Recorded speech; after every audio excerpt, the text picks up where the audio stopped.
안녕하세요, 온마음입니다. 오늘은 요즘 참 많이 들리는, 하지만 생각할수록 어려운 말 하나에 대해 이야기해보려고 합니다. 나답게 살아. 누군가 해주는 이 말이 위로가 될 때도 있지만 가끔은 오히려 막막해질 때가 있어요. 나답게 살라는데 나다운 것이 뭔지를 모르겠으니까요.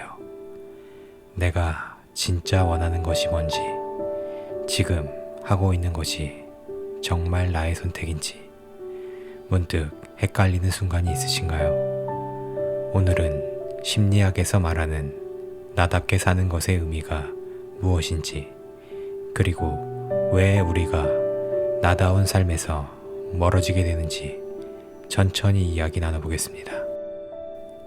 나답게 산다는 말, 막연하게 느껴질 수 있지만 심리학에서는 이것을 꽤 구체적으로 설명합니다.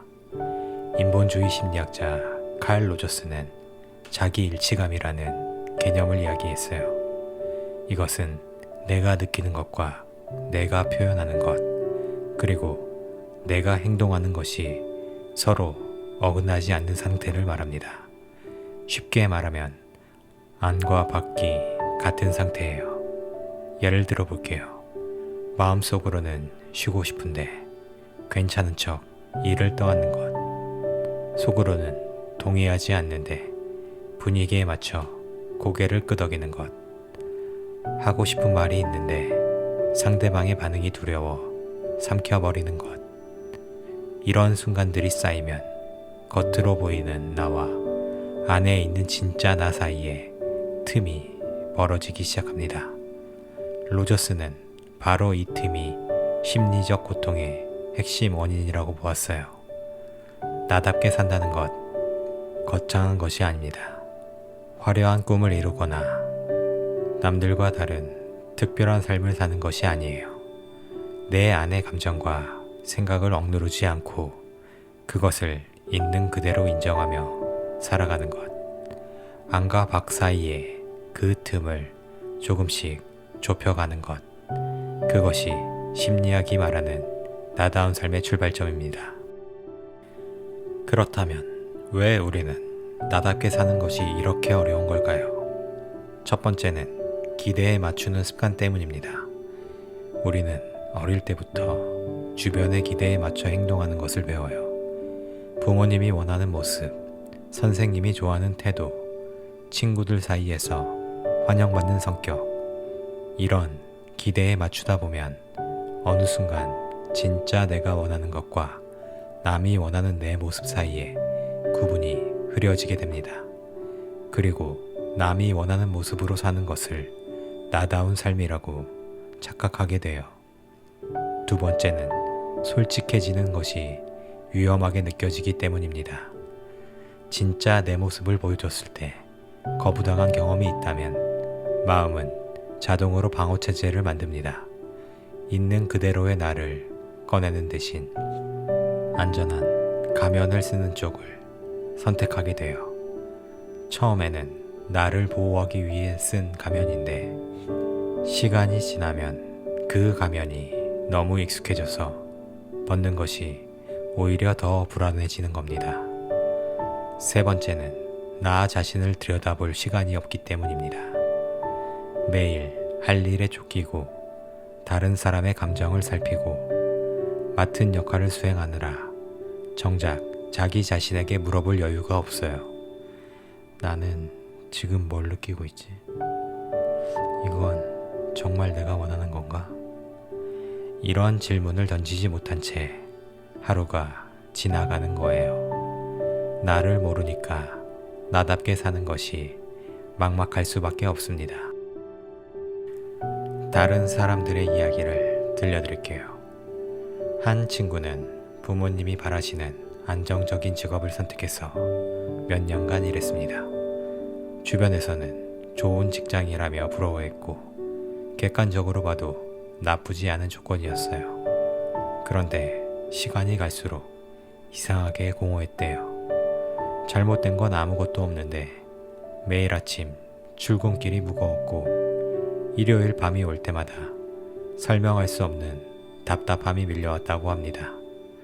어느 날 퇴근길에 문득 이런 생각이 들었대요. 이 삶은 누구의 삶이지?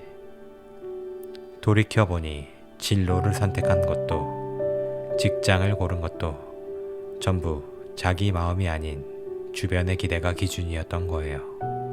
자기가 뭘 좋아하는지, 어떤 일을 할 때 마음이 움직이는지를 한 번도 진지하게 물어본 적이 없었다고 합니다.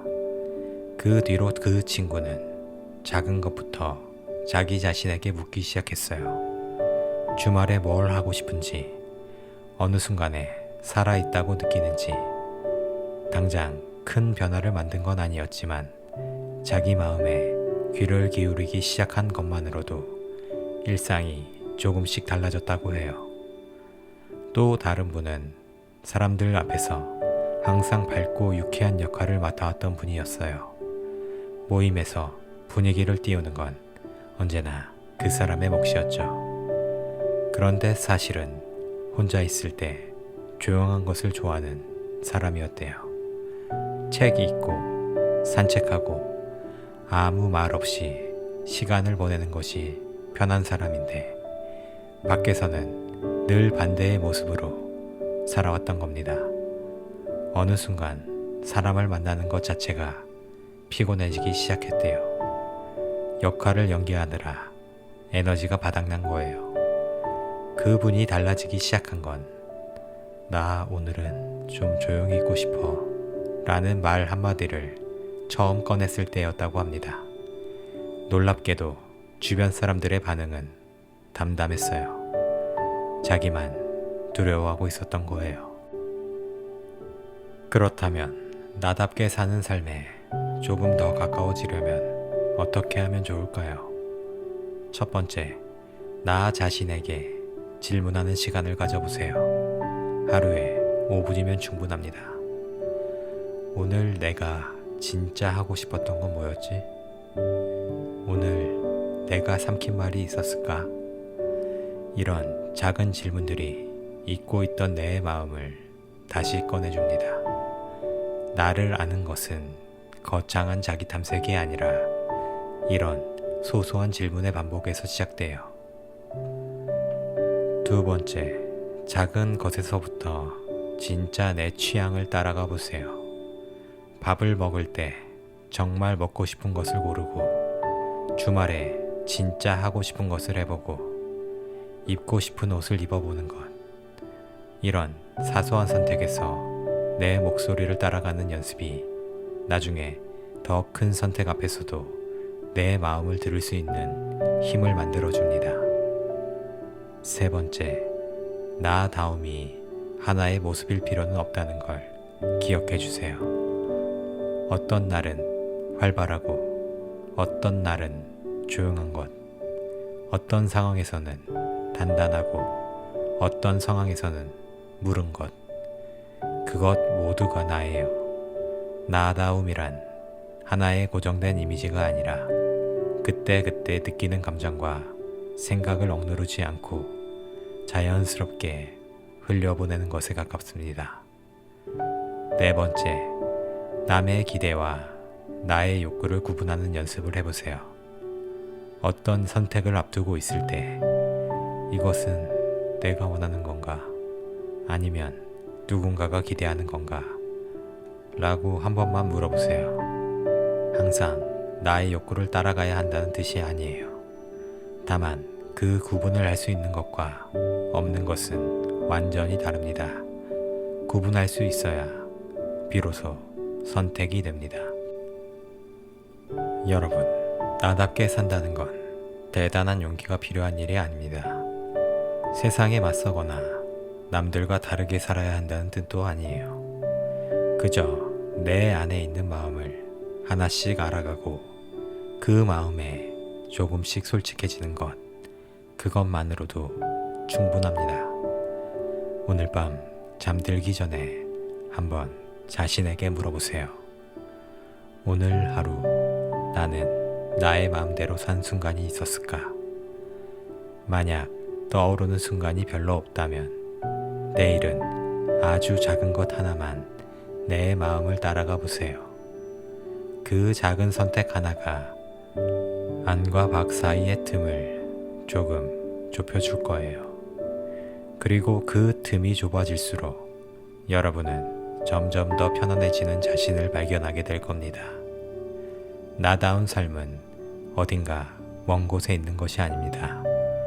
지금 이 순간 내 마음을 한번 들여다보는 것, 거기서부터 이미 시작이에요. 오늘도 수고 많으셨어요. 누군가의 기대에 맞추느라 자기 자신을 잊고 살아온 분들에게 이 이야기가 나를 다시 만나는 작은 문이 되었으면 좋겠습니다. 여러분, 응원합니다.